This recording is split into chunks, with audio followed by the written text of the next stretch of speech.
بسم اللہ الرحمن الرحیم۔ شہزادی کونین صلوات اللہ وسلامہ علیہا کے ایام کی مناسبت سے آپ کی خدمت میں شہزادی کونین کی تعلیمات کو پیش کرنے کی سعادت حاصل ہو رہی ہے۔ ہر چیز کی ایک زینت ہوتی ہے، عبادت اور تمام افعال انسانی کی زینت خلوص ہے۔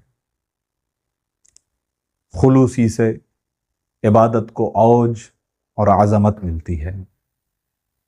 جو شخص اپنی عبادتوں کو حرص سے، طمع، لالچ، شرک، ریا اور اس طرح کی تمام تر روحانی کثافتوں سے بچا کر، خالص کر کے خدا کے لیے بجا لائے گا تو اللہ عز و جل اس شخص کی تمام مادی اور معنوی مصلحتوں کو بہترین طریقے سے اس کی جانب نازل فرمائے گا۔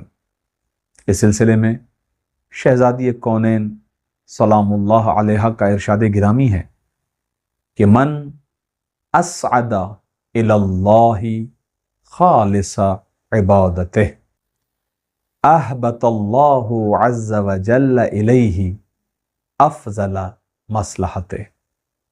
جو شخص اپنی خالص عبادت اللہ کی جانب بھیجے گا تو پروردگار اس کی بہترین مصلحت اس شخص کی طرف بھیجے گا۔